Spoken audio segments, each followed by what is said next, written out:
dengue que vem aumentando nos últimos dias, vai aumentar também nos próximos dias, como aponta um relatório da Diretoria de Vigilância Epidemiológica aqui de Santa Catarina. Nós preparamos uma reportagem que mostra o cenário da dengue nos últimos 30 dias aqui no nosso estado, também as perspectivas para os próximos 30 dias e as ações de combate. Inclusive uma pesquisa que tem sido feita na Universidade Federal de Santa Catarina que aponta que o comportamento do mosquito mudou também no inverno.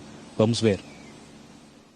Os últimos boletins apontam aumento. Em 1º de abril, o estado tinha 8.416 casos confirmados. Depois, esse número saltou para 10, 15 e, por último, 19.502. Os focos também cresceram, de 27.259 para 29, 32 e 34.105. E, segundo a Diretoria de Vigilância Epidemiológica do Estado, esse cenário deve piorar nos próximos 30 dias. Não dá para relatar ou falar numa diminuição no número de casos. A gente está vendo muitos casos sendo notificados ainda, então é fundamental reforçar as medidas de prevenção por todos, ou seja, precisamos eliminar os locais com água parada justamente. O momento não é de baixar a guarda, ainda estamos falando de uma transmissão intensa da doença no estado e certamente, sem envolvimento de todos, esse número de casos vai continuar aumentando. Após o decreto de emergência, ações foram adotadas para conter a dengue. 10 milhões de reais para cidades em situação crítica e reforço de equipes nas ruas. O número de mortes também preocupa. 21 pessoas perderam a vida para a doença em 2023.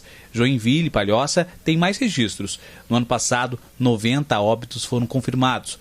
E pesquisas sobre o mosquito Aedes aegypti investigam o motivo da situação agravante da doença. Há 3 anos, pesquisadores da UFSC intensificaram os estudos sobre o mosquito e descobriram que ele já se adaptou ao clima de Santa Catarina e que mesmo durante o inverno tem se multiplicado, uma mudança de comportamento.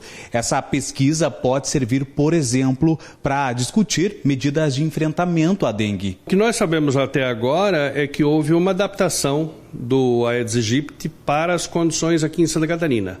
Há uns 10 anos atrás, ele, por exemplo, ele não passava o inverno aqui, a gente conseguia controlar ele no inverno. Agora ele está se acostumando com a temperatura comum aqui na região.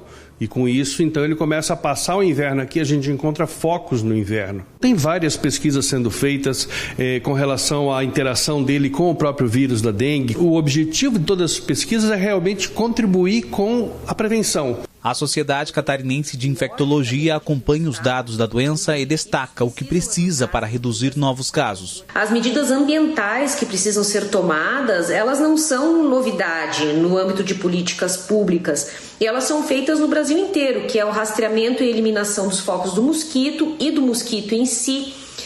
A operacionalização para que os municípios tenham condições tanto logísticas quanto financeiras para a execução dessas ações. A DIV também alerta sobre a importância de cidadãos contaminados buscarem ajuda médica aos primeiros sintomas. Quando eu tenho sintomas, eu devo procurar minha unidade de referência, unidade básica, o posto de saúde, enfim, e não indiretamente para uma unidade hospitalar, uma unidade de maior complexidade.